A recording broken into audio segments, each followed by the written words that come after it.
Good morning.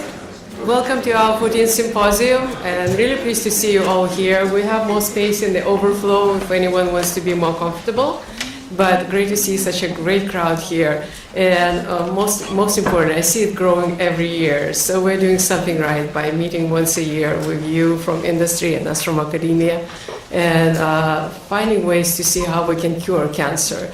Cancer has been a menace, and what we want to do here with our great science is to turn it just into a malady. No longer king of all maladies, just a malady. Can be treated, can be cured, and that's what we're all here for today. So I'll be really brief here because we have a long day with fantastic speakers. Our keynotes are giants in drug development. I'm sure we'll all enjoy their presentations. And I want to thank the people who were involved in organizing this meeting, and Lisa Sutton, with whom you probably connected, she made it all flawless. And it's very important to mention that this is a great group of supporters. Most of them supported us over 14 years. We're very pleased and proud to have that support, and it also makes this symposium possible. So without further introduction, I'd like to have our Chancellor, Pradeep Khosla. All right, thank you, Ida. Inspire us. Thank you, Ida, and good morning, everybody. It's become a habit. I think I show up every year at the beginning and say a few words, and then I get none of your wisdom. And then I'm told it was a great meeting last year, and I'm hoping it's going to be a great meeting this year.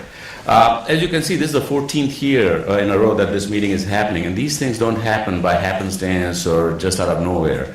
They happen because at some point somebody had a vision, then somebody took the baton and keeps on chipping away at it year after year. And that somebody's Ida. So let's thank her big time, because without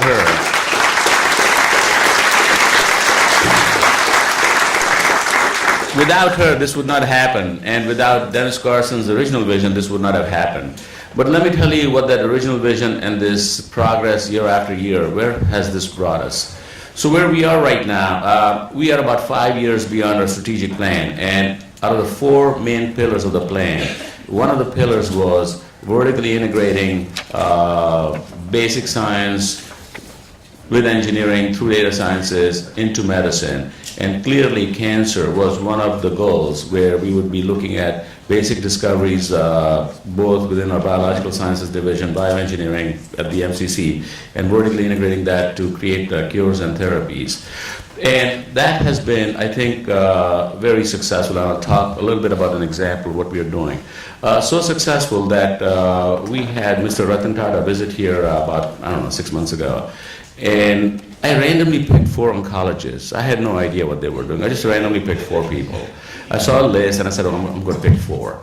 So these 4 people sat there and told Mr. Tata what they were doing. And immediately he says, all of you have to come to India to figure out what we're going to do about cancer in India. And his concern was like 60 to 70% of cancers in India are basically head and neck, primarily mouth, tobacco chewing, smoking, not ever going to a dentist in the villages. You can just go down the list.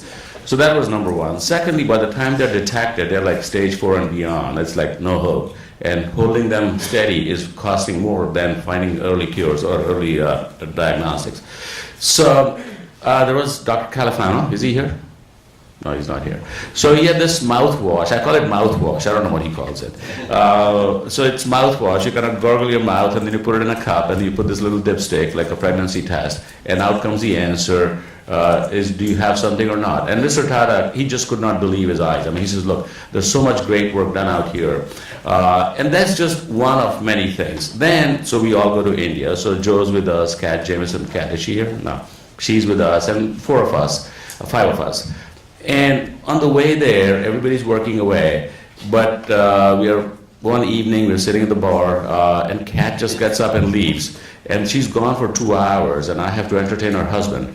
And I said, why am I doing this to Sheldon? You should be entertaining him. Then 2 hours later, she comes in, we have a couple of more drinks. Next morning, we get up and go to Taj. And then again in the bus, she's on her phone all the time. And then later on that day, she says, you know what? I just closed a big deal. And this was a deal with Impact Biomedicine and Celgene. And this is potentially a $7 billion deal. And here was Kat. She didn't have to come to India. Somebody else could have represented her work. But she was so passionate about the basic science and about connecting with people and making sure that she was representing the work she was doing. At the same time, she also wanted to make some money, and she was passionate about making sure this deal is going to close back home. And both Sheldon and Kat with me in a bus on the way from Delhi to Agra in the middle of nowhere, and she was commenting on how great the internet is because her phone was working like a charm. This is the type of work we've been wanting to do. So if you look at this campus right now, the campus is getting connected in a much more sophisticated way. It's not just connected physically, but I told you it's connected intellectually. We're going from bedside to bedside in a very fast time. We're also getting connected physically. So right around this corner out here, we're building a new building called CNT, Center for Novel Therapeutics. So when I first got here, actually Tom Kipps, where is he? Oh, there he is. He shows up in my office and he says, Chancellor, you got to build this building. I said, Tom, nobody wants to be in that building. We have the MCC. Why are we going to build that building? Anyway, he talked me into it. We built the building. And I can tell you, within not much longer from now, that whole area is going to be occupied. The whole strategy now is to bring industry literally on our campus property and get them deeply connected physically, physical proximity and intellectual proximity with our researchers, and really create a fast cycle of discovery, translation, therapy in a very fast way.